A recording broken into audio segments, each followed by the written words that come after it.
This is the morning brief from the Economic Times.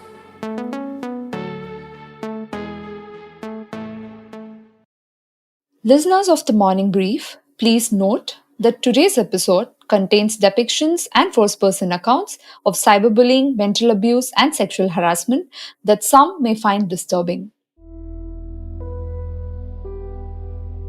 On the 1st of January, amidst the loud New Year celebration and multicolor fireworks up in the sky, a shameful incident came to light from the dark corners of the internet. Remember, in a shocking incident, a social media app listed Muslim women for auction. Photos of hundreds of Muslim women were uploaded on the Bulli Bai app. Netizens and politicians expressed outrage. FIRs have been filed. Arrests have still not been made. What exactly is this Bulli Bai case? Hundreds of Indian Muslim women woke up to panic calls from relatives or even derogatory messages from strangers as their photographs were published without their consent on a vile app called Bulli Bai. The application mock auctioned these women off to bidders in an attempt to insult, dehumanize, and commodify them. What's more shocking is that this is at least the fifth such incident in less than 1 year. Last July, a similar application called Sulli deals subjected women to similar harassment. Bulli and Sulli are derogatory terms used to refer to Muslim women.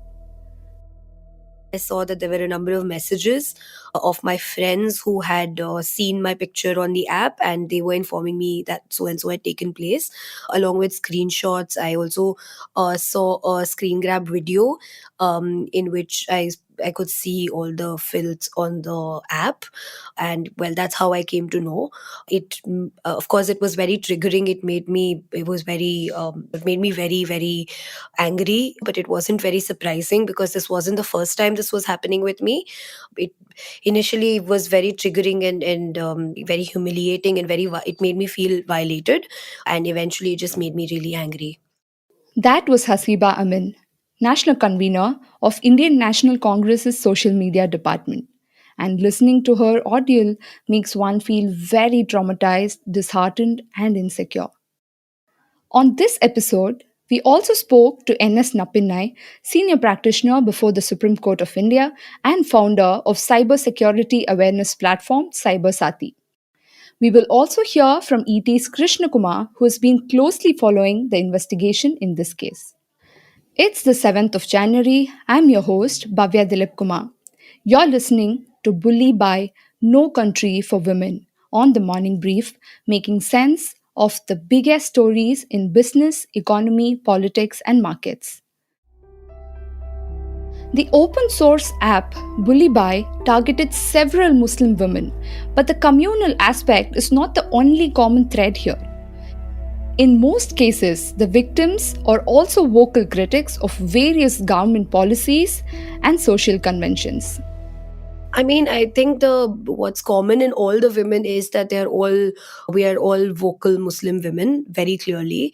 Women who have been speaking up against injustices happening in our country, women who've been speaking up even against the government when policies are being made which are not fair, or all that's happening in our country. We have been speaking up against it. Women's rights activist Sidra Patel said in an interview, and I quote, "The most shocking part about the whole Bulli Bai incident is that it isn't very shocking anymore." Hasiba told us that this cyber harassment incident through the Bulli Bai app that we are talking about is not something very new. So the first incident was when this mock auction took place in May during Eid on YouTube. So this handle called Liberal Dodge, or Dog, however it's pronounced, DOGE, and I think Keshu something on YouTube. These two handles had hosted a live YouTube video where, like, on the live, there was on the screen there was a woman, like there were women's pictures, and there were men who were passing very lewd comments, and like you could hear the audio of the men. The second one was when the similar thing took place on Twitter. This is when it happened with me, which was also in May, where a number of us are we were auctioned off, like a mock auctioned off on Twitter. The third time this happened was the Sulli Deals app.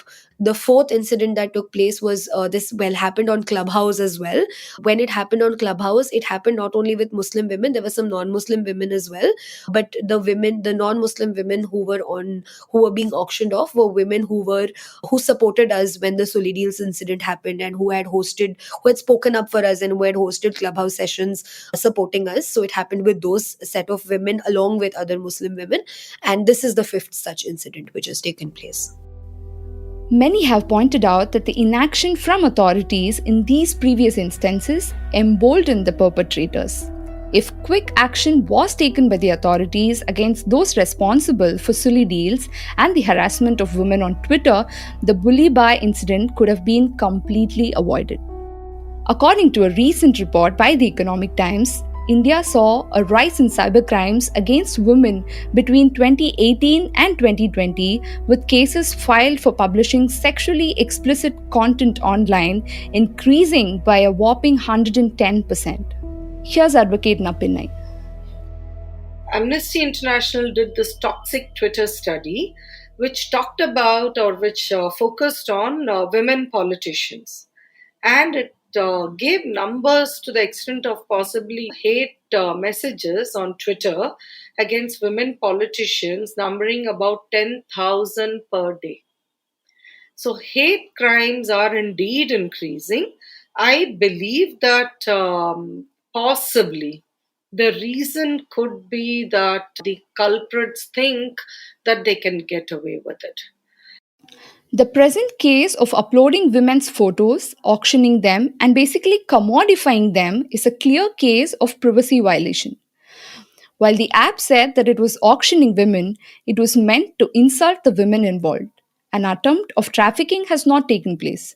So, what does the law say about this? Considering the kind of personalities who have been covered in it, etc., it's obviously not meant to be trafficking. It's meant more to decimate their morale, decimate their stature, etc.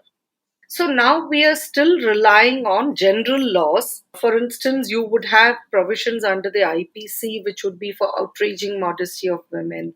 And you have offences under the IT Act, which deal with dissemination of obscene or sexually explicit content. And if it deals with minors, then for child pornography, etc. The provision under the IT Act, which has the heading of privacy, is not really what you and I would perceive as privacy, even if it is a photograph of our face. And if somebody is reproducing it without our permission, we would want rights for removal of that content. Now, those kind of rights will come into play only after the Personal Data Protection Law, which is now the Data Protection Act, in fact, which the Joint Parliamentary Committee has finally given its report on. If that becomes a law, we would have much stronger rights in terms of privacy per se. Bulli Bai app was hosted on a platform called GitHub. Now, what is GitHub? How is it actually different from other platforms like, say, Facebook? Do the same rules apply to it as other social media websites? For whatever I know of it, GitHub is just a platform which helps you to develop software, to use the open source tools which it has, and a kind of like you can also do this collaborative processes. So, for instance, if we want to work on a document together, we would use a Google Drive, right? So we would all be working on the same document at the same time, but from different locations. So here is an option for developing software in similar fashion. So GitHub is a hosting platform. What you host on it and how you use it is up to the user. So the real culprit here is the person who has set up this website or app, and not necessarily the entity which is hosting it. The hosting platform will have the same protections under Section 79 of the IT Act as will the social media platforms as an intermediary. However, the responsibility and liability also is equal or on par. So GitHub cannot shy away from cooperating with law enforcement agencies, ensuring expedited takedowns, ensuring blocking of certain content which is hosted on its platform, because that's something they are bound to do. And if they don't do that, then they are equally liable as the person who abused their platform. So GitHub says that it has taken down the link, but it is not ready to reveal the identity or any information about the first originator of the app. Just a few months back, when the government came out with intermediary guidelines for the existing IT Act, there was a debate on whether platforms should share the identity of the first originator with the government during some circumstances. And this is definitely one such circumstance. In a latest development, we heard that the Mumbai police has nabbed and has arrested a few suspects in connection with the Bulli Bai app case. The derogatory app case, a third arrest has been made in that. Mumbai police has in fact arrested one more student. Remember, the first two arrests in this case have also been made by the Mumbai police. So what has happened since the press conference that the police commissioner has informed us that the third arrest has been done. He's been detained and he's been brought. They have to do the procedures for transit remand to bring that suspect back to Mumbai. The suspect is also from Uttarakhand and he's also part of the same group that was involved in posting these pictures and getting people to put some nasty comments on the pictures of this Muslim woman. That was my colleague from ET, Krishna Kumar, or KK as we call him. As of now, the investigation is at a preliminary stage. That's what the Mumbai Police Commissioner has also said today. It's at a preliminary stage, but what we are hearing from sources is that the first arrest of this guy, the 21-year-old from Bengaluru, Vishal Jha, so that guy has some technical knowledge and he has collaborated along with at least maybe as of now, because that the top suspect, at least around 5 to 6 people were there, or there could be more. So they are saying that they collaborated with this girl, this 18-year-old girl, Shweta. These guys that have been arrested, they probably believe that they are the main guys who are involved. Prima facie, it feels like that.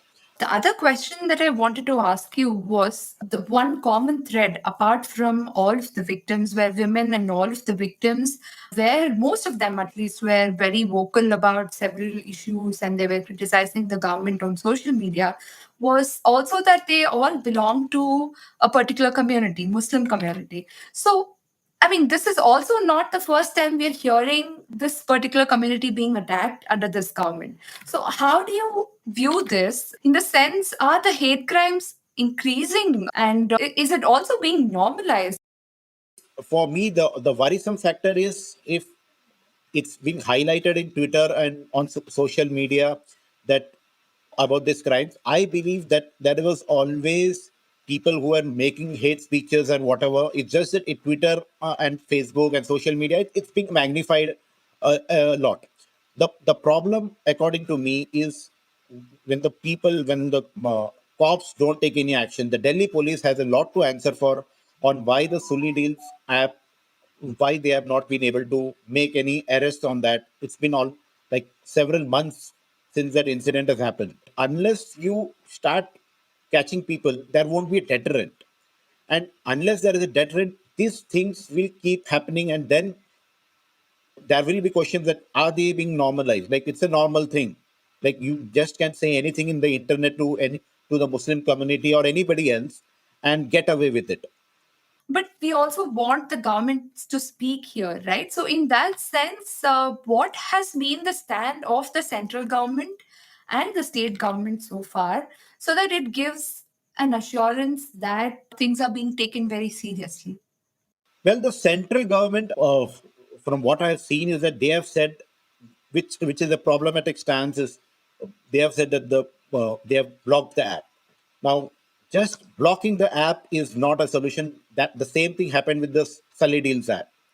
Okay, The internet is such that you can create another app, and that is what has happened. In 7 to 8 months, another app has been created, and I'm telling you that if this Mumbai police had not acted on it, arrested these people, this thing would have continued. This thing would have continued. And what the Mumbai police is saying is that this was also a part of, they're trying to probe whether this was part of a conspiracy, whether to create a discord between two communities because they adopted Sikh identities, Khalsa, and other Twitter handles to promote this. So they're trying to investigate that also. So you had mentioned very valid point about the bringing in the Sikh community here.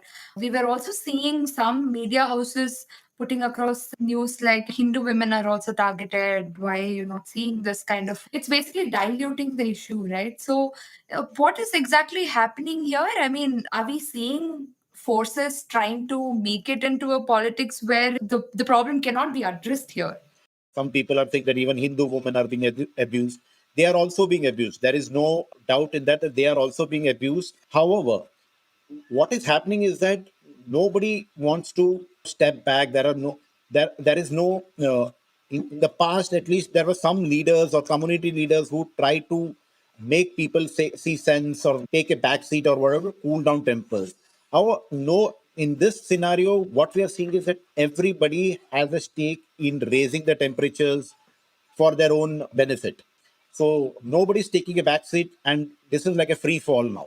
This is, unless somebody steps in, things are going out of hand.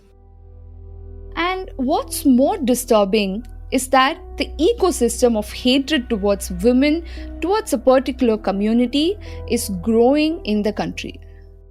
There has been an ecosystem of hatred and dehumanization which has been created since a couple of years now.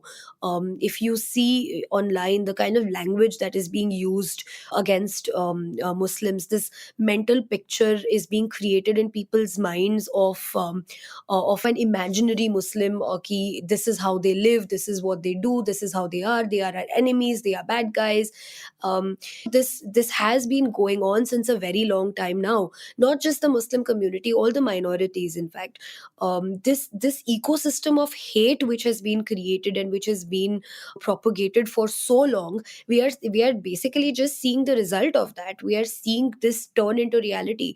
When hatred is sown like this in the society, there are, history has been history has taught us that when you spread hatred to this extent, things like this are bound to happen.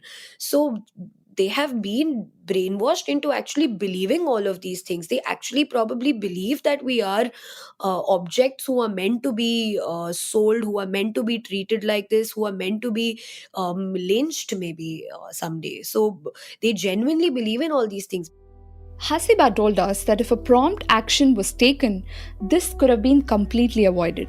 However, beyond the fact that it obviously takes time for a victim to first make the complaint and approach the authorities, the nature of these crimes or the lack of adequate technology know how for the police or the relevant authorities are also to be blamed for the delay in action. I have been involved in teaching police and judges for the last nearly 17, 18 years now. So it's been an ongoing process for police and the system to equip themselves to combat and deal with this heavy technology enabled crimes and violations. We also are dealing with legacy systems. So, for instance, we had when Bombay had its, okay, at that time it was still Bombay, now it's Mumbai. So, Mumbai had one of the finest cybercrime cells. Everybody was well equipped. We had spent a lot of time training them and also to train them to become trainers. And I was part of this initiative. I, in fact, spearheaded this initiative where the Mumbai police had set up a lab, a cyber lab, and we used to train hands on every weekend. So I spent nearly 2 years or every weekend for 2 years in this project in terms of training various police personnel in understanding how cyber crimes work. But then what happens is they have to go through this process of being transferred and shifted out, etc., because that's a legacy system. And then you lose a very well trained team, and then you have to start all over from scratch. And we are talking about a metro. Imagine as it percolates down, the technology abilities of youngsters in tier 4, tier 5, tier 2, etc., cities, towns, etc., is very, very powerful and strong. But the systems may not be as powerful or strong. So as you percolate down to satellite towns, etc., you are dealing with a system which is very archaic. So the policeman at a village level is more used to dealing with theft or maybe an occasional murder, etc. They may not be well equipped to deal with cyber crimes. I'm sure many would want to know this. So, let's say my picture is being uploaded on any of the platforms like this without my consent. What are the next steps that I should do? Often, I have noted that most victims do not wish to initiate criminal action or court cases, etc. Their ultimate goal is to just protect their rights. So, today, you have a lot of rights, even in terms of approaching the platform itself. You can write to the platform. Every platform is now mandated to have a grievance officer, and it doesn't matter if they're not a significant social media intermediary. The grievance officer requirement is for every platform, and the grievance officer is expected to address the victim's request for a takedown within 24 hours if it involves sexually explicit content, even if it is morphed, even if it is just a deep fake. Often there is a lot of confusion in the minds of people, but that's not me. Would I still have that right? And I've dealt with some very scary and worrisome cases. And I really thank the braveheart victims who actually came forward to fight and who would not sit back and relax. This was a case of morphing of a young girl's picture into nude photography and dissemination of that. And it took 9 months for her to get a FIR registered. 9 months for something which is so obvious. And in those kind of cases, I've come across these kind of absurd doubts where even law enforcement is confused into thinking, but it was a morphed picture, it is not her picture.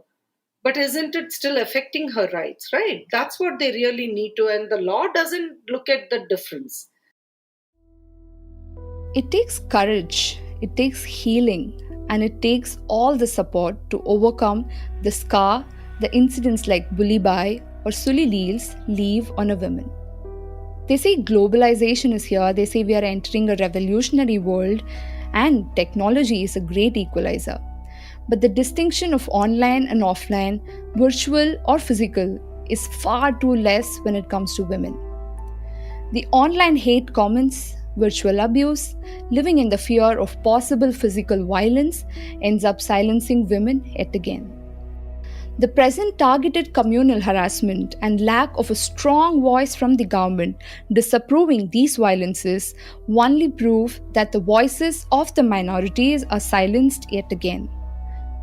As a victim of these incidents, it's hard to come out and speak up, but it's equally hard to not speak out. Like Nappinai puts it, the second thought shouldn't be shame, but to come out and take actions legally, and moreover, to be aware of one's own rights. I'd let Hasiba have the last word. With a good number of women that I have been speaking to, their families are extremely worried. Many of them did remove their pictures from their social media, from everywhere on social media. Many of them have decided to tone down. Many have locked their profiles. So a lot has changed for many women. I know of that. If people are okay with it, then I think they should go ahead and file FIRs when something like this happens, because it is a crime, and the police need to take action, and we do have a legal system that is supposed to take action. If you are unable to, or if it is too taxing or triggering for you to do that, then maybe reach out to other women who are going through a similar thing. I think what keeps us sane through all of this, even me right now, is the sisterhood that we have developed with the other women who have gone through similar, who have gone through the same ordeal.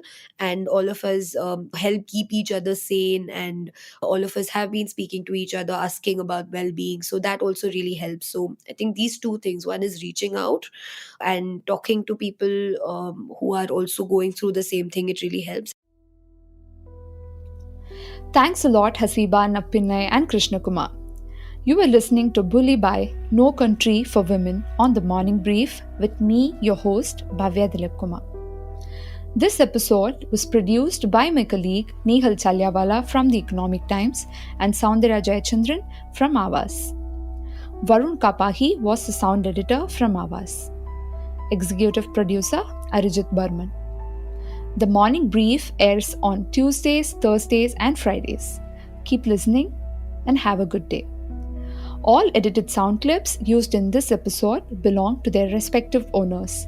Credits mentioned in the description below.